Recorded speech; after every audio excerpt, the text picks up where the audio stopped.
क्या आपने कभी यह सुना है कि अगर हम दूसरों को अपने से अलग मानते हैं, तो फिर हम दयालु और करुणावान नहीं हो सकते? मतलब यह माना जाता है कि दया और करुणा तभी पैदा होते हैं जब यह समझ आ जाता है कि दूसरा और मैं दोनों एक ही हैं। और अगर दोनों को अलग माना, तो फिर हिंसा और शोषण पैदा हो सकते हैं। यह बात सुनने में इतनी गहरी लगती है कि सीधा असर करती है। सुनते हैं, अच्छा लगता है और मान लेते हैं कि शायद हमने कुछ बहुत बड़ा समझ लिया।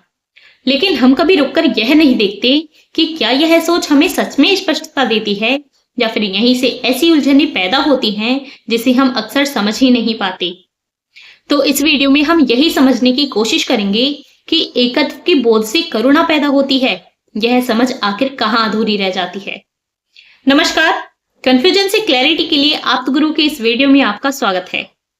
जब बात दया और करुणा की आती है, तो अक्सर कहा जाता है कि जब हम दूसरों को अपने से अलग मान लेते हैं, तभी हिंसा, भेदभाव और शोषण का जन्म होता है।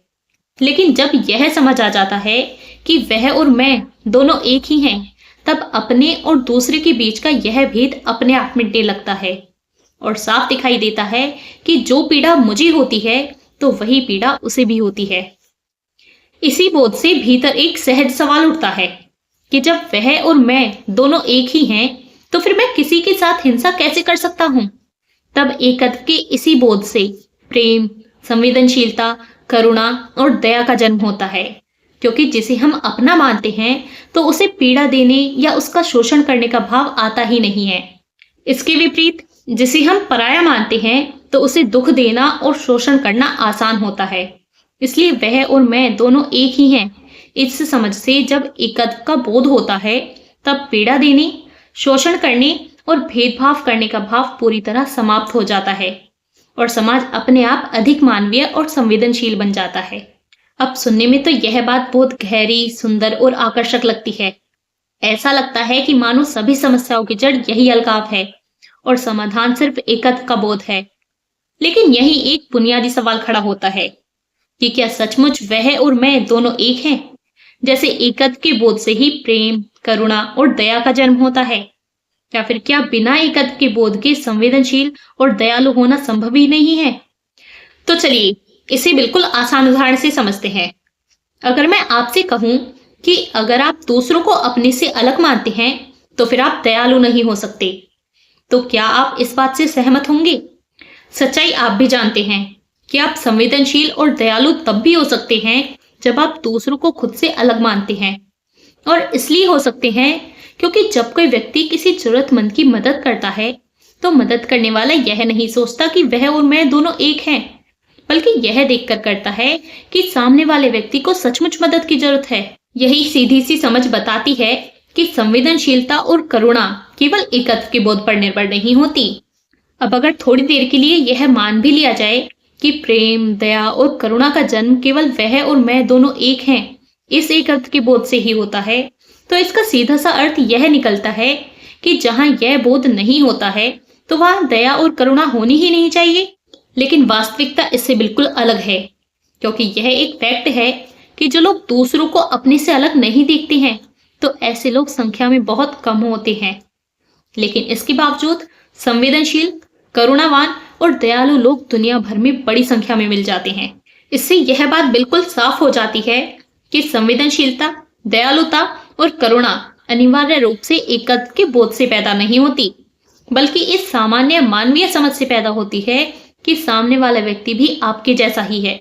उसे भी दर्द होता है, तकलीफ होती है। मतलब यह कोई जरूरी शर्त नहीं है कि आप पहले यह माने कि वह और मैं दोनों एक ही हैं और फिर दयालु बने, बल्कि अगर आप दूसरे के दुख को समझ पाते हैं, उसकी मदद कर पाते हैं, तो आप संवेदनशील, करुणावान और दयालु हो सकते हैं।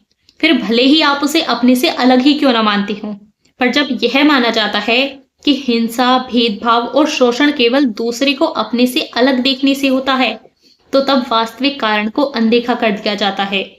क्योंकि हिंसा और शोषण केवल इसलिए नहीं होता कि हम दूसरों को अपने से अलग देखते हैं, बल्कि इसलिए होता है क्योंकि हम दूसरे के दुख के प्रति उदासीन हो जाते हैं या फिर अपने स्वार्थ को सबसे ऊपर रख देते हैं। मतलब असल में समस्या दूसरे को अपने से अलग देखना नहीं है, बल्कि दूसरे के दुख के प्रति संवेदनहीन हो जाना है।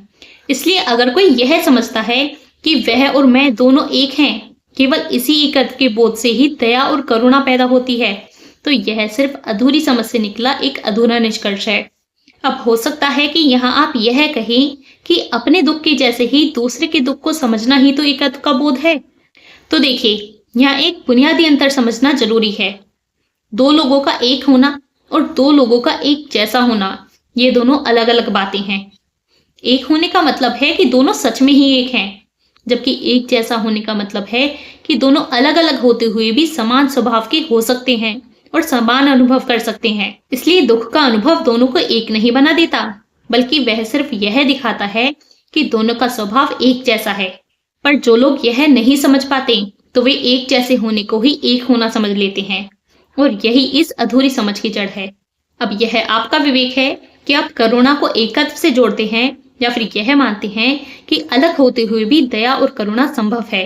पर अगर आप अपने भीतर दुख, अशांति, अधूरापन या असंतोष को महसूस करते हैं, लेकिन यह साफ नहीं हो पाता कि यह सब क्यों होता है, और बहुत कुछ सुनने समझने के बाद भी बात पूरी तरह जम नहीं पाती, तो अक्सर यही चीजों को थोड़ा गहराई से समझने और ध्यान को सीखने की जरूरत महसूस होती है।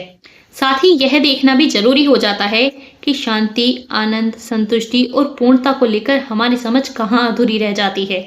अब अगर आप अभी इस उलझन को गहराई से समझना चाहते हैं और ध्यान को इसी समझ के साथ सीखना चाहते हैं, तो फिर आप अभी मुझसे इंस्टाग्राम पर जुड़ सकते हैं।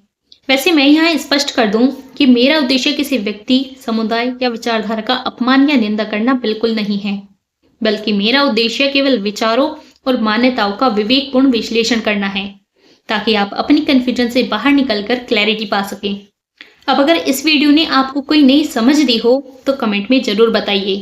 वीडियो पसंद आया हो तो लाइक करें, शेयर करें, और अगर आपने अभी तक चैनल सब्सक्राइब नहीं किया है तो कंफ्यूजन से क्लैरिटी की और वीडियो देखने के लिए सब्सक्राइब जरूर करें। इस वीडियो को देखने के लिए आपका धन्यवाद। मिलते हैं अगली वीडियो में।